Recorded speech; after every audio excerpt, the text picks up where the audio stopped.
इस तरह ऋषियों मुनियों ने विभिन्न विभिन्न ग्रहों की गति और पृथ्वी पर उनके होने वाले प्रभाव और पृथ्वी की उनकी सापेक्षता, इनका अध्ययन किया, इनके परिणामों को लिपिबद्ध किया ग्रंथों में। जिस तरह ग्रह चलायमान हैं, उसी तरह हमारी पृथ्वी भी चलायमान। हमारे यहां प्रमाणिक ग्रंथों के तौर पर ज्योतिष के जो ग्रंथ माने गए हैं, उनमें रावण संहिता, सारावली, पराशर होरा शास्त्र इत्यादि ये सब प्रमुख ग्रंथ हैं।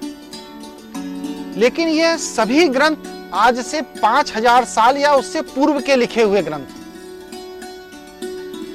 इन ग्रंथों में जो विश्लेषण ग्रहों की ऊर्जा, ग्रहों की शक्ति, ग्रहों के चलायमान होने के परिणाम लिखे गए, वर्तमान समय में वह स्थितियां नहीं हैं। कारण क्या है कि हमारी पृथ्वी प्रतिवर्ष 0.468 विकला, इसके झुकाव में कमी आ रही है। भगवान श्री कृष्ण के समय में उनके समकालीन महर्षि पराशर ने पराशर होरा शास्त्र की जब रचना की थी, तो उस समय पृथ्वी का झुकाव 24 अंश पे था। आज यह झुकाव घटते घटते घटते घटते 23.25 अंश रह गया है।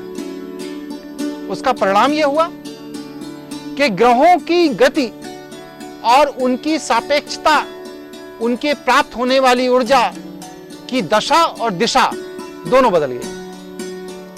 परिणाम क्या है कि जो चीजें पहले विशेष परिस्थितियों में विशेष परिणाम देती थी, वह आज उनसे भिन्न परिस्थितियों में दूसरे परिणाम दे रही हैं।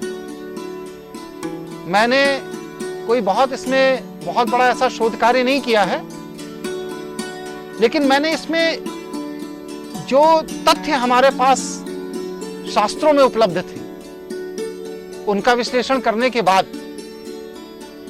वर्तमान परिप्रेक्ष्य में पृथ्वी के झुकाव और घुमाव में हुए परिवर्तन, अन्य ग्रहों के झुकाव और घुमाव में हुए परिवर्तनों को मैंने तुलनात्मक दृष्टि से संशोधित करने का प्रयास किया, और उसका परिणाम मुझे यह मिला कि जो घटनाएं, जो चीजें ज्योतिषीय त्रुटि के कारण गलत प्रिडिक्ट होती थी, गलत बताई जाती थी, वह अब 100% मेरे द्वारा स्थापित किए गए सिद्धांतों पर गणना करके सत्य जानी जा सकती है।